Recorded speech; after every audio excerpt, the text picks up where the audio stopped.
Good morning, my little stars. Before we learn a brand new letter, let us see if our brains remember our old friends. Look at the box that says revision. Let's say the letters together. Point to the first one. M. What sound does M make? Like Emmy food. Next one is a N. N for nose. Then O. O for orange. And P, Q and R. Now take your pencils. Let's practice writing them in the empty boxes. Keep them neat and tidy, just like you. Now everyone look at the top of the page. We have a new guest today. Its letter S. Can everyone say S? Letter S makes a very special sound. It sounds like a snake in the grass. Let's make the sound together. S. Look at the pictures on your page. What do you see that?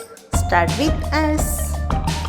Look at that big bright sun. S for sun.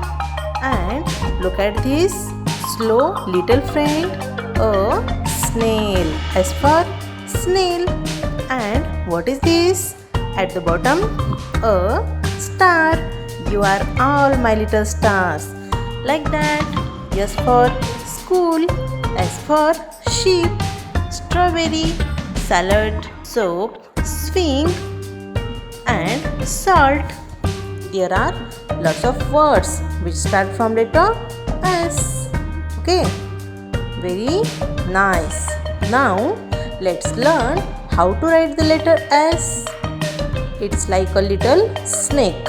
Put your magic pencils in your book. Start at the top, curve to the left and then curve back to the right. It's like a little bigger. Okay, this is our letter S. Now look at the grid on the right. See the letter S at the top. I want you to fill those boxes with your very best S. Remember, curve left, then curve right. Very good. नमस्कार माझ्या बालमित्रांनो, कसे आहात सगळे? आज आपण एक खूप गमतीशीर अक्षर शिकणार आहोत. पण त्याआधी आपण आधी शिकलेली अक्षरे आठवूया का? चला, पुस्तकातल्या क ते घ लिहा या भागाकडे बघा. माझ्या मागे म्हणा. क क कपाचा, ख ख खडूचा, ग गणपतीचा आणि घ घराचा. शाबास. आता तुमच्या पेन्सिलने या रिकाम्या चौकटीत छान अक्षरात क, ख, ग आणि घ लिहा बघू. चला मुलांनो, आता वरती बघा. हे आहे ञ. याचा उच्चार नाकातून होतो. ञ हे अक्षर शब्दाच्या सुरुवातीला येत नाही, पण ते मोठ्या शब्दांमध्ये लपलेले असते. बघा बरं, इथे काय चित्र आहे? ही पुस्तकांची चळत आहे आणि याला म्हणतात वाङ्मय. वाङ्मय म्हणजे खूप सारी छान छान पुस्तके. आणि दुसरे चित्र बघा. ही आहे आपली गंगा. गंगा नदी. गंगा नाव लिहिताना सुद्धा आपण ञ वापरतो. चला तर मग आता आपण य हे अक्षर लिहायला शिकूया. हे अक्षर लिहायला अगदी सोपे आहे. आपल्या ड अक्षरासारखेच दिसते, फक्त याच्या शेजारी एक छोटासा टिंब असतो. चला आता आपण लिहूया. आधी एक छोटी उभी रेघ काढा. मग इंग्रजी यस अक्षरासारखा वळण द्या. वरती एक आडवी रेघ द्या आणि महत्त्वाचे म्हणजे शेजारी एक छोटा टिंब द्या. झाला आपला य अक्षर तयार. आता तुमच्या पुस्तकातील निळ्या रंगाच्या ओळीत य लिहिण्याचा सराव करा. लक्षात ठेवा, टिंब द्यायला विसरायचे नाही.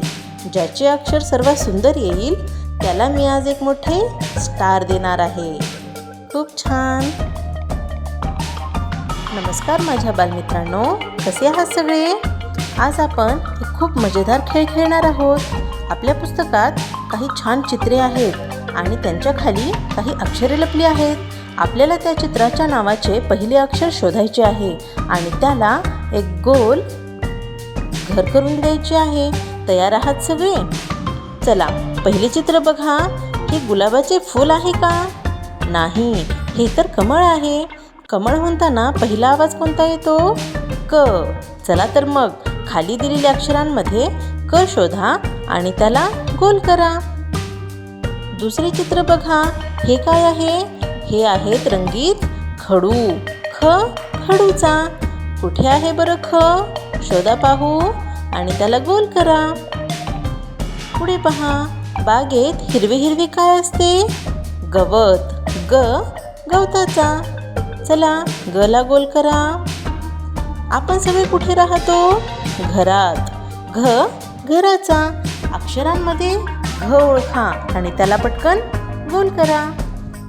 हे बघा, बुद्धीची देवता गणपती बाप्पा. ग. गणपतीचा. चला, ग अक्षराला गोल करा. स्वच्छतेसाठी आपण काय वापरतो? खराटा. ख. खराट्याचा. ख अक्षराभोवती गोल करा. आता काही जण याला झाडू म्हणतील, पण आपण यांना काय म्हणणार? खराटा. आई चहा कशात पिते? कपात. क. कपाचा. क शोधा आणि गोल करा. मुलांनो, इथे खूप सारी पुस्तके आहेत. यालाच वाङ्मय असेही म्हणतात. यात य हे अक्षर लपलेले असते. बघा बरं, य कुठे आहे? त्याला गोल करा. आणि शेवटी टिकटिक काय वाजते? घड्याळ. घ. घड्याळाचा. शेवटच्या घ ला गोल करा. वा, सर्वांनी खूप छान उत्तरे दिली. आता ज्यांची गोल करून झाले आहेत त्यांनी आपले पुस्तके उंच दाखवा. शाब्बास. घरी गेल्यावर आईबाबांना ही सगळी नावे सांगायची. ठीक आहे? खूप छान.